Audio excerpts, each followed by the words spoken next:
Hello, welcome to অধ্যয়ন academy. আমি তোমাদের বাসুদেব স্যার। আজকে চলে এসেছি আজকের পেপারে আসা একটি কারেন্টের খুবই জবরদস্ত একটা টপিক নিয়ে। দেখো, নামই বললাম জবরদস্ত এবং টপিকের নামও জবরদস্তিমূলক কূটনীতি অর্থাৎ কোরেসিভ ডিপ্লোমেসি। আমরা দেখেছি বর্তমানে ভারতীয় সরকার আমাদের ইন্দাস ওয়াটার ট্রিটিকে কি করেছেন, সাসপেন্ড করেছেন এবং এই রিলেটেড একটা আর্টিকেলসের থেকে ছোট্ট টার্ম আমরা দেখতে পাচ্ছি কোরেসিভ ডিপ্লোমেসি। সর্বপ্রথম আলেকজান্ডার জর্জ তার একটি বই, এই বইটির নাম দেখো এখানে দেখতে পাচ্ছ, এই দেখো আমি এখানে বইটির নাম লিখে দিয়েছি।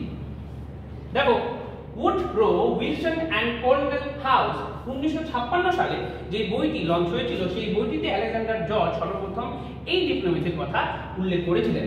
যেখানে এই ডিপ্লোমেসিটা কি, যদি একদম সহজ ভাষায় বলি, যে একটি দেশ অন্য একটি দেশের উপর একটি চাপ তৈরি করছে। কেমন চাপ? সেটা কোনো ডাইরেক্ট অ্যাকশন না, ইনডাইরেক্টলি কোনো অ্যাকশন, কোনো অর্থনৈতিক চাপ, কোনো, যেমন আমরা বলছি ওয়াটার বোম ইউজ করেছে পাকিস্তানের উপর ইন্ডিয়া, কিভাবে IWT অর্থাৎ ইন্দাস ওয়াটার ট্রিটিকে সাসপেন্ড করে, অর্থাৎ ডাইরেক্ট অ্যাকশন না নিয়ে ইনডাইরেক্ট কোনো অ্যাকশনের মাধ্যমে অন্য দেশের উপরে চাপ সৃষ্টি করা। যেমন দেখো কি বলা হয়েছে, স্ট্র্যাটেজি একটা ওল্ড এজ ইনস্ট্রুমেন্ট বা স্ট্র্যাটেজি, যেটা কি কোনোভাবে সিস্টেমাইজ নয়। দেখো, দ্যাট হ্যাভ নেভার বিন সিস্টেমাইজড।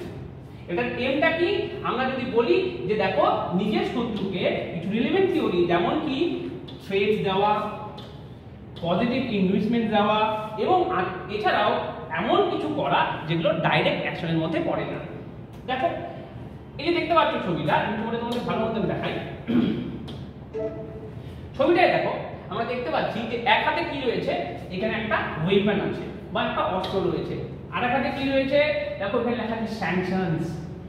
এখানে কি দেখা যাচ্ছে, দেখো কিছু ফুড রয়েছে।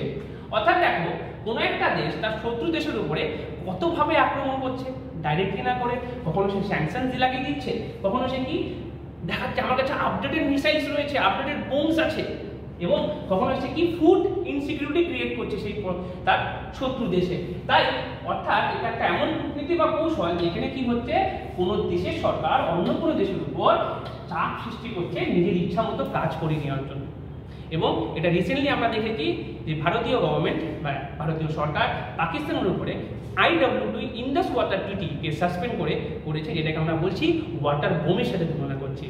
এমনই আরো ভিডিও দেখতে হলে আমাদের সঙ্গে যুক্ত হতে হবে অধ্যয়ন একাডেমির অফিসিয়াল ইউটিউব চ্যানেলে, ফেসবুক চ্যানেলে এবং টেলিগ্রাম গ্রুপে, যাদের লিঙ্ক সকল তোমাদের ডিসক্রিপশন বক্সে দেওয়া রয়েছে। তাই এখনই যুক্ত হয়ে যাও আমাদের সাথে। থ্যাংক ইউ, ধন্যবাদ।